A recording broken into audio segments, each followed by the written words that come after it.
Okay, so we're going to draw a person, a portrait of a person in a proportion that the Greeks and the Romans like to use.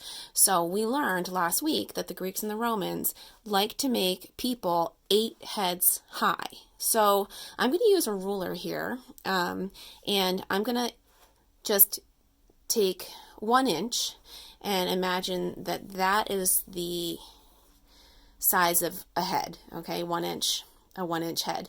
And then I'm going to repeat that down my page for a total of 8 times. So that's going to come out to, there's 1 head, another inch, we would fit another one in there, there's a second head, third, fourth, fifth, every inch, because my first one is 1 inch, so every other one after that has to be an inch.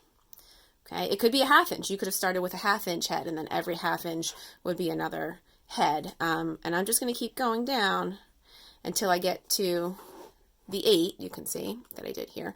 And the 8 would be the bottom of my person. So this would make my person, it's a little hard to see in the video here, this would make my person a total of 8 heads high.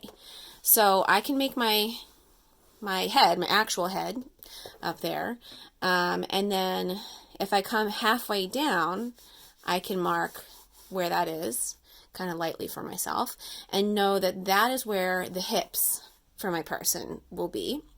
And then just a little bit below the head, we would have the shoulders, okay? And then about halfway down from our hips to our feet, we would have our knees. So you can mark these little points for yourself. That's what I would recommend that you do. Okay, I'm doing this in pencil, so I'm doing it kind of dark so that you can see it, but if you want to do it lightly in pencil, that would be best, okay? Then what I want you to do is make your hips and your shoulder lines opposite of each other, at an angle that's opposite of each other. So I'm going to make a little bit of an angle here where my hips are going to go at this angle, and then my shoulders are going to go at the opposite angle. So I'm just drawing those lines in for myself to see how that's going to work out. And this is going to make my person stand in a way that in a stance that's really very common in Greek and Roman sculptures that we call contrapposto. So contrapposto is when a person is standing with all of their weight on one leg, so that one leg will be straight, and that will kind of lift their hip up a little higher on this side.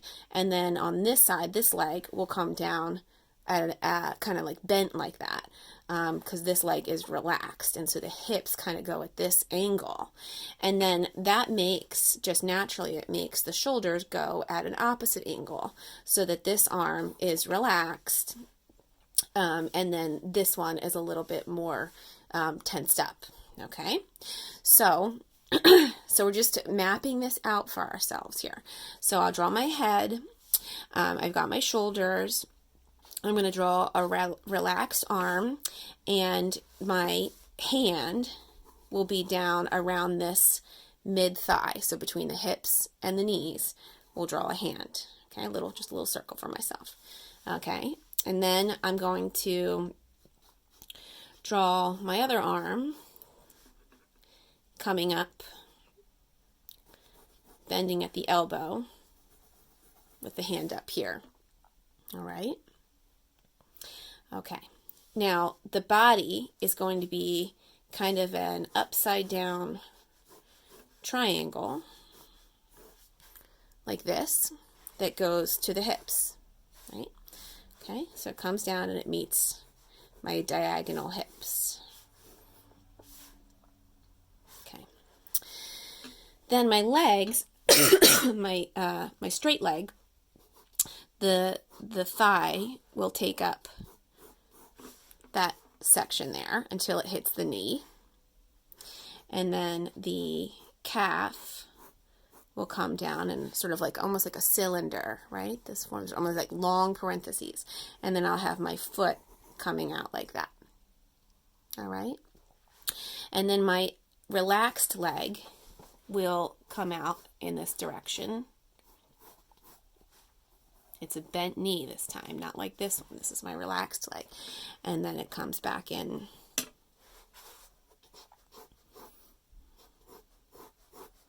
Like this, and my foot can be going in that direction. Okay. We can do the top half of our arms to like an elbow here that will be halfway down, and then our forearm will come down to the hand like that.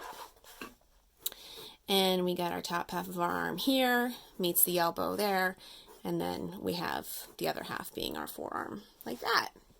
All right, so now we have a basic kind of, put a little neck in here for a person, a basic kind of proportional outline of what a Greco-Roman sculpture would look like, where it's standing in this really beautifully balanced contrapposto pose, where you have the relaxed leg, which is opposite of the relaxed arm, the tensed up leg holding all the weight opposite of this tensed up arm. So in Greek statuary, they love this idea of balance, that represents the beauty that can be found in nature. So once you have this fun little pose worked out with all of the proportions, then I want you to go in, and you can use any kind of materials you want. You can use a marker if you want. You can use a pen. You can go in with an eraser, and you can erase some of your guidelines. But I want you to go in and maybe, make your person into somebody. Maybe it's you. Maybe it's a friend. Maybe it's a movie star. And I want you to make this into their portrait. So what are they holding up here? Is this their microphone? What kind of hair do they have? Blowing in the wind. Like, what does their face look like? So this is like their Greco-Roman official portrait. So you can get as creative as you like with how this person's going to come to life with their hair and their facial expressions and their accessories that you add to their portrait. And then take your photo and hand it in.